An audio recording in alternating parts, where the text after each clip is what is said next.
On Saturday nights, the streetcars traveling to and from Newcastle and Youngstown were packed full of men and a few women who came to town to have a few drinks and party at our establishments primarily located on Water, Washington, and Liberty Streets. And some even got a chance to spend an evening in our local jail to sleep off a night of too much imbibing on Lowell's liquor.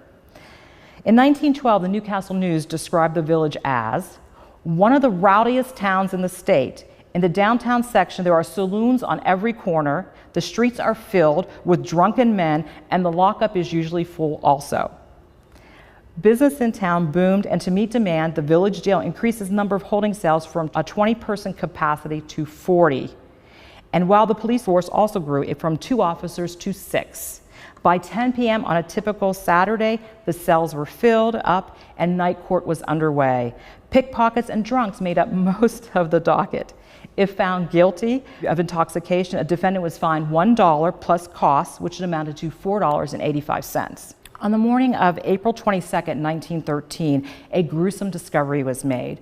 2 Polish immigrant rail workers were found butchered in a railroad boxcar. When the men were discovered, one was already dead and the other was just barely clinging to life.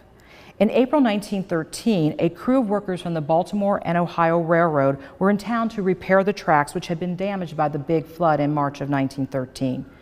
On site were 3 boxcars located on the railroad siding near First Street, which served as temporary housing for the railroad crew. When Lowell officer Tom Driscoll investigated the scene, he found Mark Arevich on his bunk, cut to pieces and barely alive, and Frank Starchy, whose skull was crushed, dead on his bunk. The Newcastle News described the incident as the foulest crime that ever occurred in this vicinity. The final theory of the case emerged. During a booze-induced argument between the two, Starchy, the smaller one, grabbed an adze from the corner and struck Revich across the face. And with the adrenaline rushing through Revich, he took that adze from Starchy and then struck him in the head and killed him. Revich, who suffered a great deal of blood loss, apparently fell back onto his bunk and was laying there, and he was just too weak to summon for help. So the next sad incident I want to tell you about is a story from also 1913. The village was just returning to normal after that double boxcar murder when another tragedy struck. Mary Sigmund was a pretty young 22-year-old Austrian immigrant. Mary came from Robinson Township, Pennsylvania, to work as a domestic in the no-goods saloon and boarding house. Mary had met another Austrian immigrant by the name of John Loger, who was a mill worker at the Youngstown Sheet and Tube, and he lived in Struthers. Soon the two fell in love and made plans to get married on May 31st, 1913. Unfortunately, things began to sour between Mary and John. Mary could be fickle, and John was known to be extremely jealous.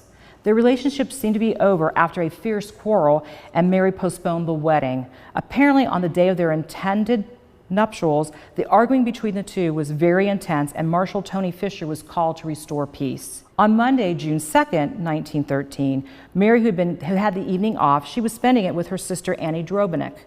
The two were enjoying a playful ride on a merry-go-round till about 9 o'clock. It began to get dark, so the two returned to the boarding house and found John there waiting for Mary. Mary and Annie walked by John and went into the rear of the boarding house into the kitchen. John was determined to see Mary, and he entered the building through the open door of the saloon in the front of the boarding house. When John entered the kitchen, Mary asked him to have a seat as she had intended to talk to him. John was extremely angry. He drew his gun and he shot Mary in the neck. As Mary attempted to escape, John shot her a second time in the back. Marshal Tony Fisher was within earshot. He had been chatting with William Hertz, an officer from nearby Struthers. Both ran in the direction of the calls for help and were joined by off-duty police officer Tom Driscoll, who happened to be in the neighborhood. They spotted Logar running away and called for him to stop. He in turn just ran faster. One of the officers fired a warning shot into the air. This startled Logar, and he tripped and fell, and they were able to apprehend him. Mary and Agnes were both taken to Youngstown City Hospital. Agnes recovered, but Mary's condition only worsened. Peritonitis set in, and there was no medical miracle that could save that young girl's life. Her parents removed their daughter from the hospital and brought her to their home in Pennsylvania, where Mary died on June 18th, lingering for over 2 weeks after Logar had shot her. When questioned about why he shot Mary, His response was, "She fooled me and I missed days of work because of her." Flashback is sponsored by Hickey Metal Fabrication. Hickey Metal Fabrication, family owned and proudly based in Salem for 75 years. We have state-of-the-art equipment and are ready to handle your start-to-finish fabrication needs.